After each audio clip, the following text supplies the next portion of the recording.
ایک ہے استنجا خانہ اور ایک ہے غسل خانہ۔ غسل خانے میں غسل کیا جاتا ہے اور استنجا خانے میں گندگی اور نجاست سے آدمی پاک ہوتا ہے۔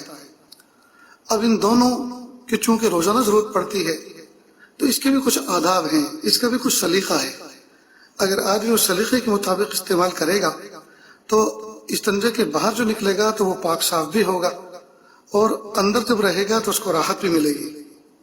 تو استنجا خانے میں ایک بات یہ سمجھ لیں کہ استنجا خانے کے اندر جانے کی چپل الگ ہونی چاہیے۔ غسل خانے میں تو آدمی ننگے پیر ہوتا ہے، اس لیے کہ اس کو پیر بھی دھونے ہوتے ہیں، سب کچھ دھلتا ہے، پیر بھی دھلتے ہیں، جسم بھی دھلتا ہے، تو اس میں تو چپل کی ضرورت نہیں پڑتی۔ البتہ ٹوائلٹ میں آدمی استنجا خانے میں چپل لے کر جاتا ہے۔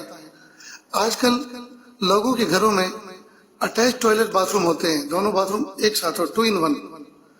تو ہوتا یہ ہے کہ پہلا حصہ غسل خانے کا ہوتا ہے اور دوسرا حصہ، آخری حصہ وہ ٹوائلٹ کا ہوتا ہے۔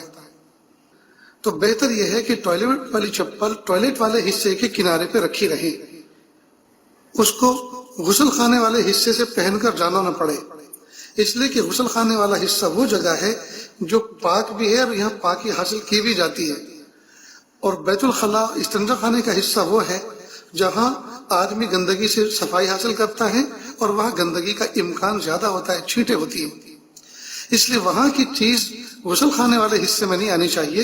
ٹوائلٹ والا حصہ جو تقریباً غسل خانے سے 2-4 انچ ابھرا ہوا اونچا ہوتا ہے وہ ایک کنارے پر وہی چپل نکلی رہے۔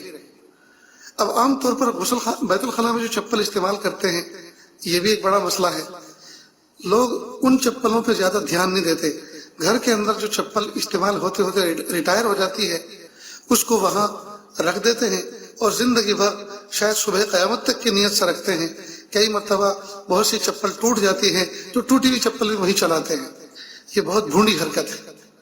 کئی مرتبہ وہ چپل اتنی گندی ہوتی ہے کہ ان میں پیر ڈالنے کو بھی دل نہیں کرتا۔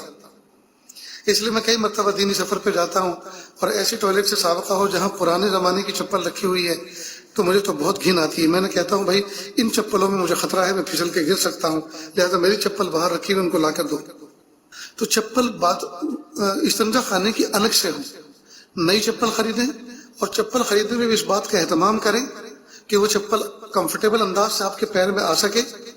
دوسرا یہ کہ وہ ایسی چکنی بھی نہ ہو کہ اندر ٹائل کا حصہ ہوتا ہے اس پہ کہیں پھسل نہ جائیں آپ۔ بہت ساری پلاسٹک ایسی ہوتی ہیں کہ آدمی اس میں سلپ کرتا ہے، ہم کئی مرتبہ گرے ہیں بہت سے لوگوں کے ہاں۔ اس لیے تجربہ ہے کہ چپل ایسی ہونی چاہیے جس کی گرپ اچھی ہو نیچے کی۔